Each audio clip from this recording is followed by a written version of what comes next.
আসসালামু আলাইকুম। Hello viewers, কেমন আছেন? আশা করি আল্লাহর রহমতে আপনারা অনেক সুস্থ আছেন। সৌদি আরব এসব ড্রাইভিং লাইসেন্স নেওয়ার জন্য অবশ্যই সৌদি গভর্নমেন্টকে মানি পেমেন্ট করতে হয়, অর্থাৎ টাকা পেমেন্ট করতে হয়। সো আপনারা কিভাবে টাকা পেমেন্ট করবেন সৌদি আরব ড্রাইভিং লাইসেন্স নেওয়ার জন্য আমি কিছু প্রসেস আপনাকে এখন জানিয়ে দিব এবং কিনা প্র্যাকটিক্যালি দেখিয়ে দিব। হ্যালো ভিউয়ার্স, সৌদি আরব ড্রাইভিং লাইসেন্স নেওয়ার জন্য ট্রেনিং দেওয়ার জন্য হচ্ছে একটা পেমেন্ট। ওইটা আপনারা কিন্তু ড্রাইভিং স্কুলে গিয়ে সরাসরি পেমেন্ট করতে পারবেন, অথবা তারা একটা অ্যাকাউন্ট নাম্বার দিব, ওই অ্যাকাউন্ট নাম্বারে আপনারা সাবমিট করে দিতে পারেন তখন ট্রেনিং দিয়ে লাইসেন্স নেওয়ার জন্য। আর মেডিকেলের জন্য 100 রিয়াল লাগে, ওইটা মেডিকেলে আপনারা পেমেন্ট করে মেডিকেল করতে পারবেন। আর এসব লাইসেন্স প্রিন্ট করার জন্য 2 বছরের জন্য বা 5 বছরের জন্য বা 10 বছরের জন্য, তাহলে আপনি যে কোনো ব্যাংকের থেকে পেমেন্ট করে দিতে পারেন, যে কোনো ব্যাংকের অ্যাকাউন্ট হলে হবে। সো এসব লাইসেন্স প্রিন্ট করার জন্য কোন ব্যাংকের থেকে বা কিভাবে করবেন আপনারা পেমেন্ট রিয়েল সৌদি গভর্নমেন্টকে, আমি এখন একটু প্রসেস আপনাকে মোবাইল স্ক্রিনে দেখিয়ে দিব। আপনারা এসব লাইসেন্স বাইর করার জন্য কিভাবে সৌদি গভর্নমেন্টকে রিয়েল পেমেন্ট করবেন ওইটুকু প্রসেস আমি আপনাকে এখন দেখিয়ে দিব।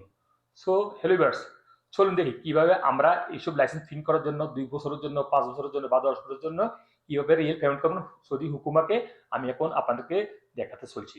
সো চলুন দেখি মূল টপিকে অ্যান্ড মোবাইল স্ক্রিনে।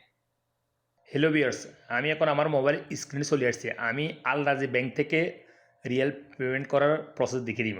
আপনারা সৌদি আরব যে কোনো লোকাল ব্যাংক থেকে আপনারা বা যে কোনো ডিজিটাল ওয়ালেট অ্যাপ থেকেও কিন্তু রিয়েল পেমেন্ট করতে পারবেন।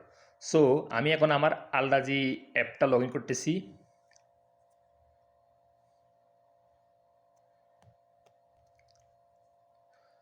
সো আমি এখন আমার আল রাজি অ্যাকাউন্টটা লগ ইন করে নিয়েছি। লগ ইন করার পরে কী করবেন, আপনারা এখানে পেমেন্টস একটা অপশন আছে মধ্যে, এখানে ক্লিক করে দেবেন। তারপরে আপনার সামনে এরকম ইন্টারফেস হয়ে যাবে, এখানে সার্ভিস এখানে ক্লিক করে দিবেন। তারপরে আপনার সামনে অনেকগুলি অপশন হয়ে যাবে, এখানে গভর্নমেন্ট পেমেন্টস এখানে ক্লিক করে দিবেন। দেন আপনার সামনে এরকম ইন্টারফেস হয়ে যাবে, এখানে একটা অপশন দেখতে পাবেন, এই যে দেখুন ড্রাইভিং লাইসেন্স, এখানে ক্লিক করে দিবেন। তারপরে আপনার সামনে অনেকগুলি অপশন হয়ে যাবে। যদি আপনারা নতুন ড্রাইভিং লাইসেন্স নেন তাহলে ইস্যুইং লাইসেন্স এখানে ক্লিক করবেন। আর যদি আপনি issuing licence from old licence এখানে ক্লিক করবেন, বা রিনিউয়াল লাইসেন্স এখানে ক্লিক করবেন। সো নতুন লাইসেন্স নেওয়ার জন্য আপনি ইস্যুইং লাইসেন্স এখানে ক্লিক করে দিবেন। আমি ক্লিক করতেছি। তারপরে দেন আপনার সামনে এরকম ইন্টারফেস হয়ে যাবে, এখানে দেখুন বেনিফিশিয়ারি আইডি। অনেকে বলে ভাই বেনিফিশিয়ারি আইডি কি? বেনিফিশিয়ারি আইডি হয়েছে আপনার ইকামা নাম্বার। সো এখানে আপনি বেনিফিশিয়ারি আইডিটা এন্ট্রি করে দিবেন। আমি আমার ইকামা নাম্বারটা এন্ট্রি করতেছি, অর্থাৎ আপনাদের ইকামা নাম্বারটা এখানে এন্ট্রি করে দিবেন।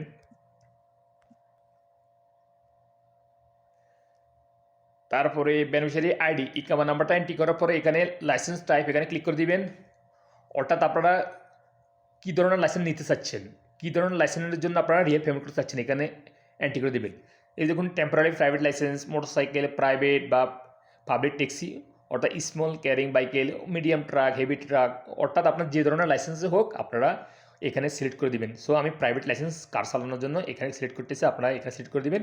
যে অপশানে আপনার যে ধরনের লাইসেন্স লইতে চান ওই ধরনের লাইসেন্সের ক্যাটাগরির উপরে একটা ক্লিক করে দেবেন। আমি প্রাইভেট ক্লিক করতেছি। তারপরে প্রাইভেট ক্লিক করার পরে এখানে ডিউরেশন এখানে ক্লিক করে দেবেন। অর্থাৎ আপনি ওই লাইসেন্সটা 2 বছরের জন্য নিতে চাচ্ছেন, না 5 বছরের জন্য নিতে চাচ্ছেন, না 10 বছরের জন্য নিতে চাচ্ছেন। অর্থাৎ 1 বছরের জন্য আপনি 40 রিয়াল পেমেন্ট করতে হবে। সো আমি 5 বছরের জন্য নিম্ন সাইজ 5 বছর এন্ট্রি করতেছি, অর্থাৎ 200 রিয়াল লাগবে। তারপরে আপনারা কী করবেন, এখানে নিচে কনফার্মে একটা ক্লিক করে দিবেন। তারপরে অ্যাকাউন্টের উপর একটা ক্লিক করে দিবেন। তারপরে আপনার সামনে এরকম ইন্টারফেস হয়ে যাবে, দেখুন এখানে আমার 5 বছরের 200 রিয়াল পেমেন্ট করতে হবে। সো এখানে কনফার্ম উপর একটা ক্লিক করে দিবেন। কনফার্ম ক্লিক করার পরে আপনাদের আল রাজি ব্যাংক থেকে একটা ওটিপি কোড আসবে, বা আপনাদের যে ব্যাংক থেকে আপনার টাকা অ্যাড করতে চাচ্ছেন, ওটা পেমেন্ট করতে চাচ্ছেন সৌদি গভর্নমেন্টকে, ওই ব্যাংক থেকে একটা ওটিপি কোড আসবে 6 সংখ্যার। ওই ওটিপি কোড ডালার সাথে সাথে কিন্তু আপনাদের পেমেন্ট হয়ে যাবে। সো আমি এখন পেমেন্ট করতেছি না, যেহেতু আমার অলরেডি লাইসেন্স আছে। আপনারা কীভাবে পেমেন্ট করবেন, অর্থাৎ ড্রাইভিং কার্ডটা প্রিন্ট করার জন্য যখন আপনারা পাস করে আসবেন তখন ড্রাইভিং কার্ডটা প্রিন্ট করার জন্য অবশ্যই সৌদি গভর্নমেন্টকে পেমেন্ট করতে হবে। আপনার 2 বছরের জন্য পেমেন্ট করতে হবে 80 রিয়াল, 5 বছরের জন্য 200 রিয়াল, আর 10 বছরের জন্য আপনাদের 60 রিয়াল পেমেন্ট করতে হবে। সো আপনারা এভাবে পেমেন্ট করে দিতে পারবেন যে কোনো ব্যাংক থেকে, সৌদি আরব লোকাল ব্যাংক হোক, ডিজিটাল ওয়ালেট হোক, যে কোনো ব্যাংক থেকে ডিজিটাল ওয়ালেট থেকে আপনারা এভাবে সৌদি গভর্নমেন্টকে পেমেন্ট করে দিতে পারবেন, অর্থাৎ লাইসেন্সের কার্ড প্রিন্ট করার জন্য। সো লিভার্স, আশা করি বুঝতে পারছেন আপনারা যারা সৌদি আরব ড্রাইভিং লাইসেন্স নেবেন এবং কিনা পাস করার পরে কীভাবে আপনারা এই ড্রাইভিং কার্ড প্রিন্ট করার জন্য পেমেন্ট করবেন সৌদি গভর্নমেন্টকে, এভাবে আপনারা যে কোনো ব্যাংক থেকে পেমেন্ট করে দিতে পারবেন। সো লিভার্স, এই শিক্ষণমূল্যের ভিডিওতে সৌদি আরব আজ এই পর্যন্ত। দেখা হবে এরকম অন্যান্য শিক্ষণমূল্যের ভিডিওতে পরবর্তী সময়। সে পর্যন্ত আপনারা ভালো থাকবেন, সুস্থ থাকবেন। আল্লাহ হাফেজ, বাই বাই।